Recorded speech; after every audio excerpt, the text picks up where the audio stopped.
Video ഒക്കെ ഇട്ടിട്ട് കുറച്ച് ദിവസമായിട്ടാണ് ഓരോ പണിത്തിരക്കിന്ന് പിന്നെ പെരുന്നാളിൻ്റെ അടിയൊക്കെ ഉണ്ടായിരുന്നു. അപ്പോൾ ഞാൻ ഇന്ന് രാവിലെ ഇഡ്ഡലിയായിരുന്നു ഞങ്ങൾക്ക്. അപ്പോൾ അതൊന്ന് വീഡിയോ എടുത്തെങ്ങാൻ ഒന്ന് ജസ്റ്റ് ഇട്ടതെന്നുള്ളൂ. അപ്പോൾ ഞാനിവിടെ ഇഡ്ഡലീൻ്റെ തട്ടിൻ്റെ ഇങ്ങനത്തെയാണ്. അപ്പോൾ അതിലേക്ക് ഞാൻ വെളിച്ചെണ്ണയൊക്കെ ഒഴിച്ച് കൊടുത്തിട്ട് അപ്പോൾ പിന്നെ നമുക്ക് തുണി വെക്കേണ്ട ആവശ്യമൊന്നും വരുന്നില്ല. അപ്പോൾ വെളിച്ചെണ്ണയൊക്കെ ഒഴിച്ച് അത് വെള്ളം തിളച്ച് വരുമ്പോൾ അതിലേക്ക് ഇറക്കി വെച്ച് ഞാൻ മാവ് ഒഴിച്ച് കൊടുത്ത് എന്നിട്ട് അടച്ച് വെച്ച് കേട്ടോ. പിന്നെ അപ്പോഴേക്ക് ഞാനിവിടെ തേങ്ങ ചിരവി അരച്ച് വെച്ചിരുന്നു.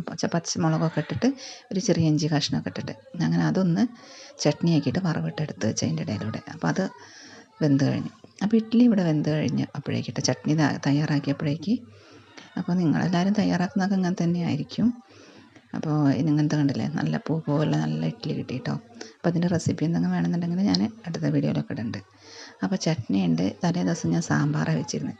അപ്പോൾ ആ സാമ്പാറും കൂടി കൂട്ടിയിട്ട് നല്ല പിടുത്തം പിടിക്കണം. ഓക്കെ.